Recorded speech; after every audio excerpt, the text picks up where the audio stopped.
The race to replace Boris Johnson is underway after he quit as leader of the Conservative Party.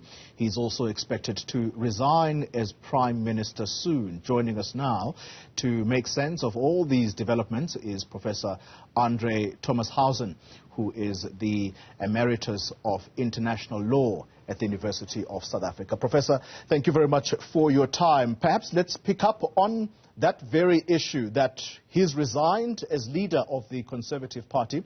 Why should he remain as UK Prime Minister? Is that not going to cause friction in that cabinet, or you want to call it the transitional cabinet? Well, in all countries, when an executive falls, there has to be a caretaker government because you don't want to leave it all at limbo. So he will be acting until a new Prime Minister candidate has been agreed upon by the majority party, or until Parliament resolves to call for a new election. The understanding, Prof, just watching the news as they unfolded last night, is that some of the cabinet members, in fact, the temptation is to say most of the cabinet members have expressed publicly so that he does not enjoy their confidence. Again, I ask you this question. Is it not incumbent upon him to go to the Queen and table his resignation letter? Yes, he should. He should, but he doesn't want to rob his party of the opportunity to discuss it internally and to maybe come to a resolution so as not to have to call for new elections.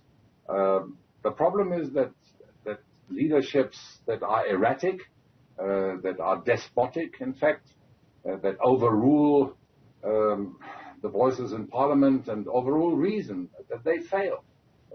Boris Johnson has a disastrous legacy. England had the highest death rate during COVID. Virtually every choice that was made was the wrong choice. The implementation of Brexit has been catastrophic for the British economy. Yeah. People are suffering even more than here in South Africa from exorbitant energy costs, huge border delays for goods to be imported, huge border delays for goods to be exported, and many more. And Boris Johnson, not only by his appearance, but also by the way he acted, is maybe best described as a clown minister. He stood up in the House of Commons in February and screamed, "Putin must go, Putin must fall." Well, now he has fallen and Putin is having a good laugh.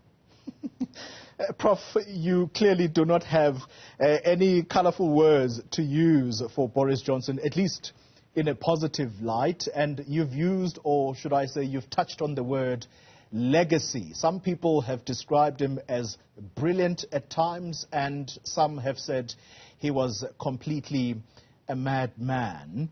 How would you describe his legacy? I'm very pessimistic. I think England will curse him. The standard of living of the average citizen will fall further. The economic problems are far from over. Probably Britain will have to accept to be humiliated and come back to Brussels with a begging bowl to be readmitted in the European Union, or some other crazy solution might come up that Britain tries to become the 53rd state of the United States and introduces the dollar instead of the pound. But in its isolation, it will not have a good future. Yeah. Its plans to make up for the loss of the European markets by conquering more markets in Africa and in India have all failed, and the ambitious foreign policy they've had, just to spite China, they cancelled deals worth many billion pounds to build new nuclear power plants with China.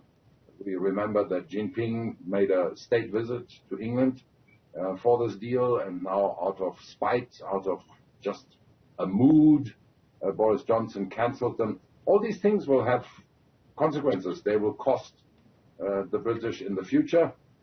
There were also no lack of scandals, of financial scandals. His Minister of Finance was found to be married to a lady who had hidden £2 billion in offshore accounts to avoid paying tax. These things are just unsustainable. I would hope that England goes to elections so that there can be a true rehabilitation of their politics. Professor Andre Thomashausen, I know you have very little time with us, so let me thank you for your time. He is the Emeritus of International Law at the University of South Africa. Thanks indeed for your insights.